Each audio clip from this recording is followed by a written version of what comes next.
Today we're going to be checking out Jiyan here in Wuthering Waves. He looks super cool. He's an arrow main DPS. I'm pretty sure also the first 5-star exclusive hero. I am definitely no expert in Wuthering Waves yet, but I am starting to learn the ropes. We're also using Mortifi and Verena in our team. Mortifi I would classify as a sort of sub DPS slash buffer. And then Verena, as you can see here, is essentially a healer. Before we go any further, I do want to mention a couple things. The account I'm playing on right now is an official invitational account provided directly by Kuro Games officials. And the other thing is that this video is sponsored by them. But I do want to clarify that the first one I made absolutely was not. I made it purely because I thought the game looked cool and interesting, and I was genuinely excited to share it with you guys from my own perspective. But it is obviously important to know when I actually am sponsored by a company, and again, this video is. Lastly, the pre-registration for Wuthering Waves has officially begun. I'll have an exclusive link for you in the description down below, so make sure to check that out. Let's get started. So this video will follow a similar structure to my typical character showcases, which means we should start with his Forte, aka ability list, and what he's actually doing. The basic attack alone can chain into many different combos with coordination from the heavy attack, aka charged attack.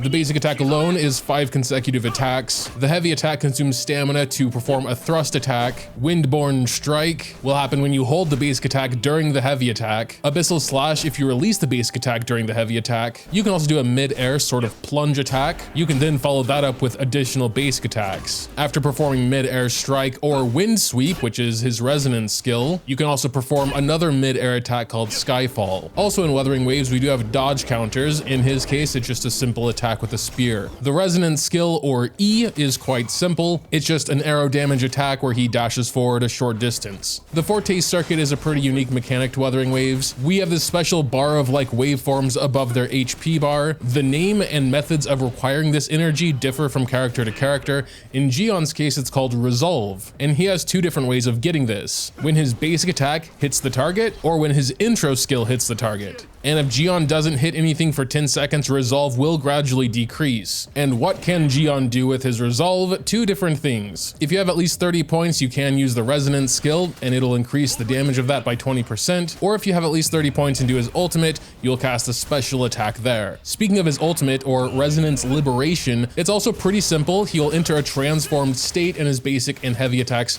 will be a lot stronger. Also incredibly cool looking in my opinion. As for his intro skill, this will be cast when your intro-outro gauge is full, and it's a pretty straightforward attack coming from him when he swaps in. His outro skill does sound pretty cool. It's basically a couple of extra coordinated attacks when the character you swap into does heavy attacks, as you can see from like these green spikes stabbing the enemies. But yeah, overall sounds like a super interesting kit. Next question is, how do we build him? In terms of weapon, we do have the Lustrous Razor currently equipped. It has okay stats. We got some attack there, some attack percent. Overall, it's an okay sword, but we do have his signature Verdant Summit as well. Also looks really nice on him. Of course, his signature is going to be just better by default as it is. However, we can compare a little bit. Verdant Summit has crit damage there as opposed to attack, which is typically just better for overall damage. The passives, though, I think is what really separates them. Lustrous Razor is a fine general weapon for most DPSs. We got some energy regen there, ultimate damage boost, etc. It's fine, but looking at Verdant Summit, not only do we get a substantial ultimate boost, but also a huge heavy attack boost, 36% up to 2 stacks. And most of his damage is coming from heavy attacks. So we are of course going to choose this one. In terms of echo build, we've already built him here. We got the Baringle here, gives us crit rate main stat, which is especially good with a crit damage weapon. Outside of that, we're mostly focused on Sierra Gale because, you know, this is the arrow set. We get an arrow damage bonus. Unfortunately, we don't have 5 unique Sierra Gale echoes, so we can't get the full 5-piece bonus. So we just got a couple herons here giving us some arrow damage bonus, and then a couple of whiff wafts giving us some attack percent. The echoes do have a cost as well. You can see the whiff wafts have 1, herons have 3, and the big Baringle has 4. Currently our limit is 12, and we are maxing that out. But yeah, for now let's just go ahead and start playing. We do have Depths of Elusive Realm here. This does seem to be combat focused content. So yeah, we've been playing for a bit, going through these doors, so we have a choice. We got the Memory of Practice and the Memory of Deathmatch, which sounds a little bit more exciting to me. We also have the Metaphor dude, which we can pick one of 3 upgrades here. These dudes will usually appear after a battle battle or before you go into a different door. We can swap out to my healer here, and she's just gonna come out and heal me and then actually go away again automatically, which is kind of cool, actually. The memory of rest door. Transaction man, what do you got for me? I just bought a really cool sounding card that lets me do my ultimate, and then basically I can do my ultimate again immediately, and that has a cooldown of like 15 seconds. Let's give it a try. I think we have like the boss here anyway, so here we go. We're doing burst. Can throw an E in there as well, and yeah, look at that. We can just like do burst again. Here we go. Now there's a 15-second cooldown on that ability, I believe. But we can transform into our Echo now, do some stuff there. Ooh, damn, he is strong, Jesus. Oh, and he lasts a while as well. That was that was really nice. Actually, I really love these types of pieces of content. I assume that will get quite a bit longer and more difficult as we progress through it, but just so we get a chance to check out more content, we are going to leave that alone for now. I think we get to check out the Abyss project. I mean, the Tower of Adversity. This looks possibly like stages that become harder and harder over time. Pass with 150 seconds remaining. All right, sure. We are going to stick with the team I've been trying. So Jiyan, Mortifi, and Verena. It does look like they use one of these point things down here, but we'll see exactly what that means when we actually run out. So we're going to go and start the challenge. I am halfway, assuming this is just going to be straight up combat, but we'll see. Yes, indeed, we have like an arena here. So we're gonna go ahead and start the challenge.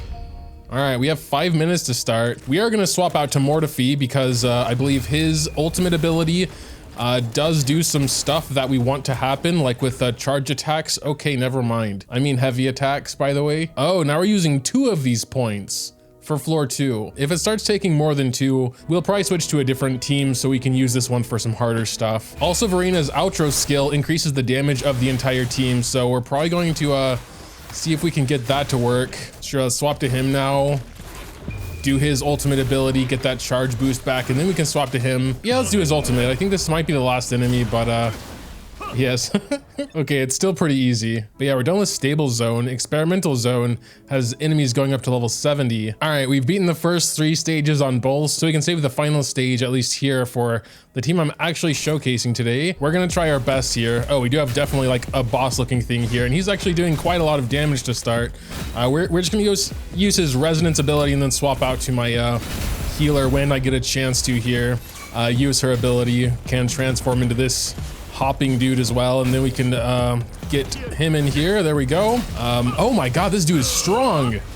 Like, look at how much damage he's taking. Not much. There she goes. Can get a little bit of healing, and then we can do Mortifi's skill as well before doing his ultimate. Okay, he is disabled currently. We should swap back and do some damage perhaps. All right, here we go. Maybe a charge attack up in there. Yes, now we have his burst back. Yes. All right, he's back up, unfortunately. Let's swap back out then. We need to have 180 seconds remaining. That's 3 minutes, which means we only have 30 seconds currently. Stop being annoying. Quick ultimate to wrap it up. Oh my god. All right, 20 seconds. I think we can do it though. Yes. That was pretty close. So learning a bit more about the mechanics, we do have the intro skill. What I didn't actually really see first is this middle button is actually the outro skill. They are as they appear. You cast the intro skill upon entering and the outro skill upon exiting. Although you do need to have those waveform bubble type things surrounding the character to trigger both of these skills. And as you can see with the current on-field character, it doesn't really matter which one it is, they all have this. They have a little circle gauge surrounding their element icon. And once that fills up, you trigger not only the outro skill of the character leaving, but the intro skill of the character coming. So like with our Verena here, her outro skill is pretty important. Not only will it recover the whole team's health, but it'll also give teammates a 15% total damage buff for 30 seconds. Same with Mortifi here, his outro skill increases heavy attack damage, but only for 14 seconds, so we should definitely make sure he is right before Jiyan. Knowing all that, let's try and get these last 3 stars here with at least closer to proper rotation. And as we basic attack, you can see the bar going up and up and up.